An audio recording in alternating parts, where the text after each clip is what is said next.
اهلا بكم مشاهدينا الكرام وقراءة جديدة في صفحة الرياضة والتي نتابع من خلالها اهم الاخبار والمستجدات على الساحة الرياضية المصرية من خلال الصحف الصادرة صباح الغد باذن الله، وايضا الصفحات الالكترونية المختلفة. يسعدني ان يكون معي الاستاذ ياسر تهامي الكاتب الصحفي في هذه الحلقة، الكاتب الصحفي ورئيس تحرير جريدة المدار. برحب بحضرتك يا استاذ ياسر. اهلا بحضرتك وكل الساده المشاهدين لصفحه الرياضه، الناس المحترمه اللي بتتابع الرياضه على طول.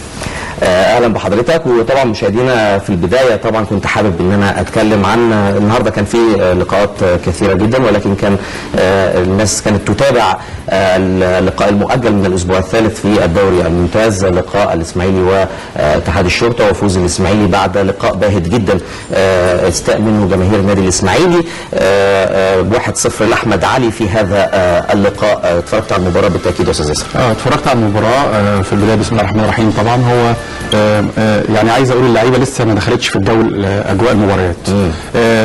انا فوجئت كواحد من الناس اللي بحب الكوره وبكتب في الكوره وفي الرياضه ان الدوري رجع، فحتى مستعد انا شخصيا مش مستعد ان اكتب في الرياضه بالشكل اللي هو الكافي. انت عارف في ذاكره القلم حضرتك عارف، وزي ذاكره الشاشه لما بتطلع 10 20 30 40 برنامج بتلاقي الدنيا كويسه، غير ما بتلعب كوره لما بتاخد على الجمهور لسه او بتنزل الملعب اول مره بتبدا الموضوع براكتس اند بروجريس، يعني الممارسه تؤدي للتقدم.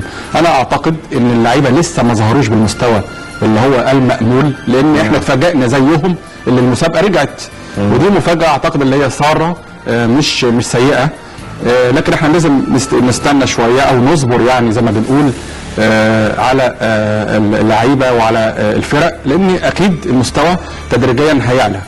اكيد، لكن البدايه كويسه. طبعا ده كان اول خبر في صفحتنا الرياضيه.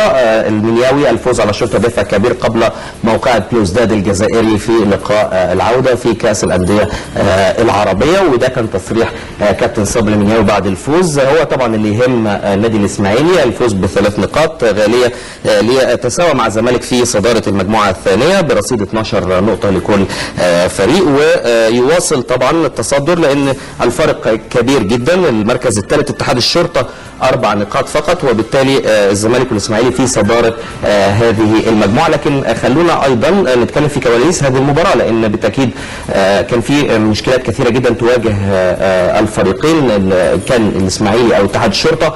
المباراة أقيمت في ملعب الدفاع الجوي الجديد، ولكن ليس في الملعب الرئيسي، في ملعب الفرعي، وبالتالي دي سببت أزمة كبيرة جدا كنت عايز أخد رأي حضرتك فيها. طبعا إيجارات الملاعب بأزمة كبيرة بتواجه كل الأندية المصرية بعد توقف الدوري لمدة عام، وطبعا عدم عودة الجماهير لمسابقة الدوري الممتاز بالتأكيد بتؤدي بشكل أو بآخر لعجز في صناديق الأندية، صناديق المالية، ومفيش تنمية موارد ومفيش اعلانات وما الى ذلك. طبعا الملعب الفرعي ده اكيد ليه كان مشكله عديده يعني.